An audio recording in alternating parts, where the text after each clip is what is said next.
ദൈവനാമത്തിന് മഹത്വമുണ്ടായിരിക്കട്ടെ. വെള്ളി നോമ്പിന്റെ 18-ാം ദിവസത്തിലേക്ക് നമ്മൾ പ്രവേശിക്കുകയാണല്ലോ. ഇന്ന് അല്പനേരത്തെ ചിന്തയ്ക്കായി തിരഞ്ഞെടുത്തിരിക്കുന്ന വേദഭാഗം വിശുദ്ധ ലൂക്കോസ് എഴുതിയ സുവിശേഷം 2-ാം അധ്യായം 47 മുതൽ 52 വരെയുള്ള വാക്യങ്ങളാണ്. ഇവിടെ യെരുശലേം ദേവാലയത്തിൽ പെസഹ പെരുന്നാളിന് യേശുവിന്റെ മാതാപിതാക്കന്മാർ അവനെ കൂട്ടിക്കൊണ്ടു പോവുകയും അവിടെ വെച്ച് അവനെ നഷ്ടപ്പെടുകയും 3 ദിവസത്തിനു ശേഷം ഉപദേഷ്ടാക്കന്മാരുടെ നടുവിലിരുന്ന് അവരുടെ ഉപദേശം കേൾക്കുകയും അവരോട് ചോദ്യം ചോദിക്കുകയും ചെയ്യുന്ന ഒരു സന്ദർഭം കാണുവാൻ സാധിക്കും. 47-ാം വാക്യത്തിൽ ഇങ്ങനെ കാണുവാൻ സാധിക്കുന്നു: അവന്റെ വാക്ക് കേട്ടവരൊക്കെയും അവന്റെ വിവേകത്തിലും ഉത്തരങ്ങളിലും വിസ്മയിച്ചു. വെറും 12 വയസ്സുള്ള ബാലനാണെങ്കിലും യേശു വിവേകത്തിലും ദൈവിക ജ്ഞാനത്തിലും വളർന്നു വന്നു.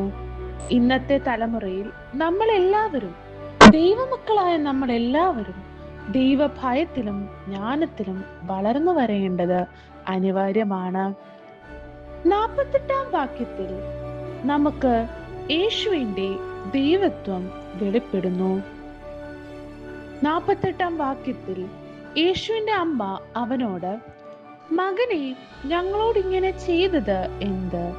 നിന്റെ അപ്പനും ഞാനും വ്യസനിച്ചുകൊണ്ട് നിന്നെ തിരഞ്ഞു എന്ന് പറഞ്ഞു. അതിന് അവൻ നൽകിയ മറുപടി ഇപ്രകാരമാണ്: അവൻ അവരോട്, എന്നെ തിരഞ്ഞത് എന്തിന്? എൻ്റെ പിതാവിനുള്ളതിൽ ഞാൻ ഇരിക്കേണ്ടത് എന്ന് നിങ്ങൾ അറിയുന്നില്ലയോ എന്ന് ചോദിച്ചു. ചെറിയ ബാലനായിരുന്നെങ്കിലും യേശു അവന്റെ ദൗത്യം അറിഞ്ഞിരുന്നു.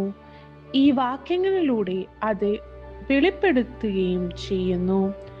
തന്റെ ദൈവവിളി മനസ്സിലാക്കി ജീവിതം കെട്ടിപ്പണയുന്നതായി ഈ സന്ദർഭത്തിൽ നമുക്ക് കാണുവാൻ സാധിക്കുന്നു. യേശു തന്റെ ദൗത്യമായിട്ടുള്ള ക്രൂശമരണത്തെ കുറിച്ചുള്ള മുൻ സൂചനയാണ് ഈ വാക്യത്തിൽ കൂടെ നൽകുന്നത്. എങ്കിലും അവന്റെ മാതാപിതാക്കന്മാർക്ക് അത് ഗ്രഹിച്ചില്ല.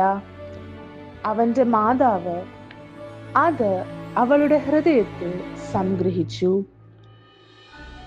നമ്മൾ എങ്ങനെ ആയിരിക്കണമെന്നും നമ്മൾ എങ്ങനെ നമ്മുടെ തലമുറയെ വാർത്തെടുക്കണമെന്നും യേശുവിന്റെ ജീവിതത്തിൽ നിന്ന് പഠിക്കാം. ദൈവപുത്രനായിരുന്നിട്ടും തന്റെ മാതാപിതാക്കന്മാർക്ക് മുമ്പിൽ കീഴടങ്ങി അവൻ ജീവിച്ചു. ജ്ഞാനത്തിലും വളർച്ചയിലും ദൈവത്തിന്റെയും മനുഷ്യരുടെയും കൃപയിലും മുതിർന്നു വന്നു. ഈ നൊയമ്പ് കാലത്ത് ദൈവത്തിൽ കൂടുതൽ ആശ്രയിക്കുകയും ദൈവജ്ഞാനത്തിലും ബലത്തിലും നമ്മുടെ ജീവിതത്തെ കെട്ടിപ്പണയുവാൻ സാധിക്കട്ടെ എന്ന് പ്രാർത്ഥിക്കുന്നു. ദൈവകൃപയിലും ജ്ഞാനത്തിലും വളർന്നു വരുവാനും നല്ലൊരു തലമുറയായി മാറുവാനും നമുക്ക് സാധിക്കട്ടെ.